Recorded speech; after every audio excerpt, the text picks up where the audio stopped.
Have you ever seen a champion so calm after a defeat? Or maybe so laser-focused before a battle everyone else thinks is impossible? That's what we saw with Canelo Álvarez. After his loss to Bivol, reporters swarmed him, expecting excuses, maybe some anger, or even a bit of despair.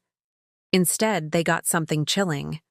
Canelo looked at them and said, with a quiet, almost unsettling certainty, "I know how to beat him now." Think about that for a second. There was no arrogance, no shouting to convince himself or the world. It was a simple statement of fact, delivered with the kind of conviction that makes the hairs on your arm stand up.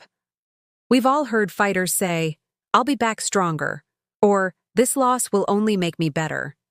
It's almost a cliché in the fight game, a line you're expected to say. But this felt different. It wasn't a performance for the cameras. It was a glimpse into the mind of a master strategist who had just downloaded all the necessary data. It was as if the loss wasn't a failure, but the final, crucial piece of a puzzle. This is what separates the greats from the merely good. It's the ability to process a setback not as an emotional blow, but as a tactical lesson. While everyone else saw a defeat, Canelo saw the blueprint. He experienced Bivol's rhythm, his distance, his power, and his stamina firsthand. You can watch all the tape in the world, but nothing compares to being in that ring, under those lights, feeling the punches and seeing the openings that only exist for a fraction of a second. Canelo absorbed all that information, and in that calm post-fight statement, he was telling the world he had solved the equation. Now, let's pivot to the fight everyone is whispering about, the one that seems like a fantasy matchup brought to life. Canelo versus Terence "Bud" Crawford. On the surface it sounds insane, right? Crawford, the undisputed king at 147 pounds, a pound-for-pound great, would have to jump up multiple weight classes to face the king of the super middleweights. It's a David versus Goliath story, except in this case, both guys are Goliath in their own divisions. When the idea of this fight started gaining traction, a lot of people dismissed it. But then, we heard that same tone from Canelo. The same calm, analytical confidence. He acknowledged Crawford's skill, his greatness. But he didn't dismiss the fight as impossible. Instead, he spoke about it like a challenge he was already breaking down, piece by piece. This isn't just fighter talk. This is Canelo's process. And if you're Terence Crawford or anyone in his camp, you have to take that seriously. You can't just look at the size difference and think it's an easy win for Canelo, or look at your own skill set and think Canelo can't touch you. Why? Because Canelo is a master of adaptation. Look at his career. He's fought and beaten a huge variety of styles. He took on the bigger, stronger Callum Smith and systematically broke him down. He faced the slick boxer Billy Joe Saunders and found a way to land a devastating, fight-ending uppercut. He walked through Caleb Plant, another skilled boxer. His fight IQ is off the charts. When Canelo says he knows how to beat someone, it means he's already visualized the fight 1,000 times. He's in the gym, not just training his body, but training his mind to see the patterns, to anticipate the feints, to create the openings. He's working with Eddie Reynoso, one of the sharpest minds in boxing, to craft a specific game plan for that specific opponent. It's a scientific approach. Think about the technical challenge Crawford presents. He's a switch hitter, equally dangerous from both the orthodox and southpaw stances. His timing is impeccable, and his counter-punching ability is second to none. He's a phenomenal finisher. For most fighters, that's a nightmare. For Canelo, it's a problem to be solved, and that's what he loves. He thrives on these kinds of challenges. It's what gets him up in the morning. He isn't looking for easy fights. He's looking for legacy-defining ones. So, how would he approach a fight with Crawford? Let's speculate.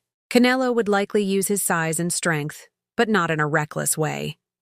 He'd use intelligent pressure, cutting off the ring, forcing Crawford to work harder than he ever has. Every step Crawford takes, Canelo will be there, forcing him to expend energy. He won't just be headhunting.